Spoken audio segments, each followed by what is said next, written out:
नमस्कार. गेले 3-4 दिवसांमध्ये महाराष्ट्रामध्ये अमरावतीच्या मेळघाटातली घटना असेल, लातूरची घटना असेल, जळगावची घटना असेल आणि साताऱ्याची घटना असेल, या ज्या घटना घडल्या या घटना अतिशय वेदनादायक अशा या घटना आहेत. या सगळ्या घटनांची दखल राज्य महिला आयोगाने घेतलेलीच आहे. पण अशा घटना घडू नये याच्यासाठी सुद्धा कारवाई करत खऱ्या अर्थानं समाजामध्ये एक संदेश देण्याचा प्रयत्न या माध्यमातून व्हावा, यासाठी मी आज आपल्या समोर आहे. अमरावती जिल्ह्यातील मेळघाटमध्ये चिखलदरा तालुक्यातील रेहटाखेडा या गावामध्ये एका 77 वर्षीय आदिवासी वृद्ध महिला जेव्हा रात्रीच्या वेळेस शौचास बाहेर पडली त्यावेळेस शेजारच्यांनी जादू टोणा करतीये असा आळ घेऊन संबंधित या वृद्ध महिलेला दोरखंडाने बांधून ठेवलं. चेहऱ्याला काळीमा फासून या महिलेची गावातून दिंड काढली आणि इतकंच नाही तर या वृद्ध महिलेला मूत्रप्राशन करायला सांगितलं. अशी ही अतिशय पुरोगामी विचाराचा असलेल्या या महाराष्ट्रामध्ये अंधश्रद्धेच्या मुळे ही घडलेली घटना आहे.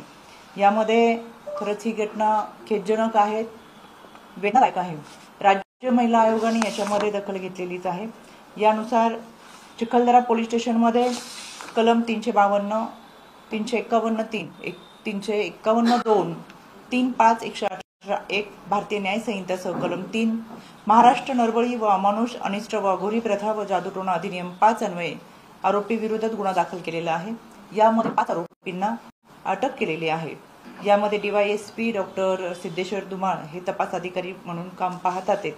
आता या घटनेमध्ये केवळ तपास करणं, आरोपीला शिक्षा करणं इतकंच नाही तर आज आमचं चांद्रयान चंद्रावर पोहोचलंय त्याचा आम्हाला अभिमान आहे. तंत्रज्ञानाची होणारी प्रगती पाहता आणि दुसरीकडे अतिशय खोल दरीमध्ये असलेला विचार हे पाहता अशा अंधश्रद्धेच्या माध्यमातून जर एखाद्या वृद्ध महिलेला अशा पद्धतीने तिची दिंड काढणं आणि वेदनादायक पद्धतीने मारहाण करणं हे चुकीचं आहे. आरोपींना शिक्षा होईल, त्यांच्यावर कठोर कारवाई होईल, पण अशा पद्धतीच्या घटना घडू नयेत यासाठी सतर्क राहत. राज्य महिला आयोगाच्या वतीनं सातत्याने आम्ही अशा पद्धतीचं जनजागृती मोहीम ही महाराष्ट्राच्या कानाकोपऱ्यात, वाड्यावस्त्या आणि पाड्यांपर्यंत करत असतो, आदिवासी भागांमध्ये करत असतो. पण राज्य महिला आयोगाच्या वतीनं यामध्ये पोलीस अधीक्षक यांना पत्र पाठवून त्यांच्या स्तरावर संबंधित तज्ज्ञ व्यक्तींची समिती गठीत करावी आणि या समितीने सखोल चौकशी करावी आणि अशा घटना घडूच नये यासाठी सतर्क राहत जनजागृती कार्यक्रम राबवावा यासाठी समिती गठीत करण्याच्या सूचना दिलेल्या आहेत. ही समिती गठीत झाल्यानंतर 7 दिवसांमध्ये याचा अहवाल राज्य महिला आयोगाला सादर करण्याच्या सूचना पोलीस अधीक्षक यांना देण्यात आलेल्या आहेत. दुसरी जी घटना आहे ती आहे जळगावमधील. खरं तर आजही आपण समाजामध्ये पाहतोय गेले 150-200 वर्षापूर्वी क्रांतीसूर्य महात्मा ज्योतिबा फुले यांनी आंतरजातीय विवाह हे व्हावेत यासाठी प्रयत्न करत खऱ्या अर्थानं समाजामध्ये एक सलोखा राहावा यासाठी प्रयत्न केला होता. आणि 150-200 वर्षापूर्वीचा विचार सुद्धा आजही आपल्याला आत्मसात होत नाही हे आपलं दुर्दैव आहे. यामध्ये जळगाव जिल्ह्यातील पिंपराळा परिसरामध्ये एका तरुणाची हत्या करण्यात आली. पण या तरुणाची हत्या करत असताना या पाठीमागे संबंधित या मधली पूजा सिरसाट व मुकेश सिरसाट यांनी गेले 3 वर्षापूर्वी प्रेमविवाह केला होता आणि प्रेमविवाह केल्यानंतर ते आपल्या कुटुंबासमवेत राहत होते.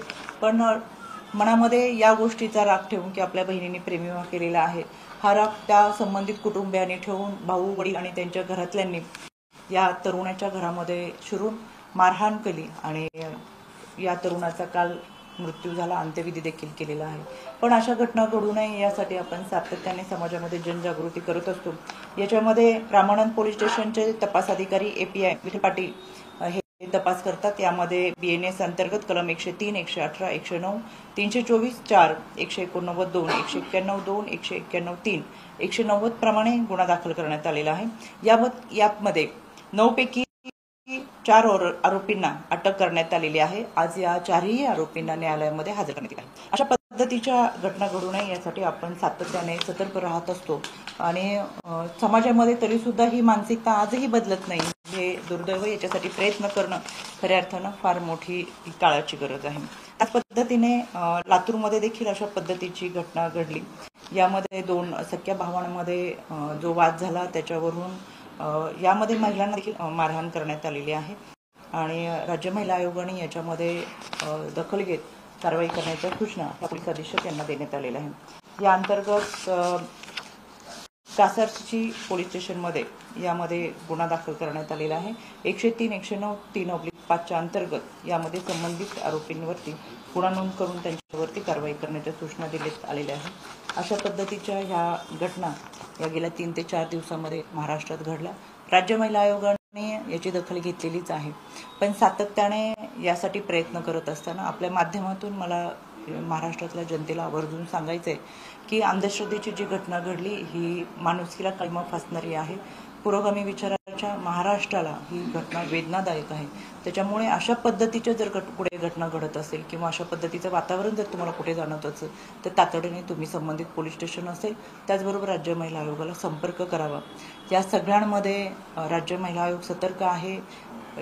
तातडीने कारवाई करण्याच्या सूचना देत असताना आम्ही त्याचा पाठपुरावा देखील करतो, पण कोणत्याही न्यायालयीन प्रक्रियेमध्ये एखाद्या व्यक्तीला शिक्षा दिली जाते का तर त्याच्यामध्ये त्यांनी अशा पद्धतीने विकृतीला प्रवृत्त न होता काहीतरी आत्मचिंतन करावं आणि समाजामधील ही विकृती कमी व्हावी, नाहीशी व्हावी यासाठीचा हा प्रयत्न असतो। पण दिवसेंदिवस अशा पद्धती जर घटना वाढत असतील तर आपण आजूबाजूला पाहतोय या माध्यमातून समाजामध्ये आपली देखील भूमिका, आपली देखील जबाबदारी महत्त्वाची आहे असं आवर्जून मला वाटतं। तुमचे काही प्रश्न असतील तर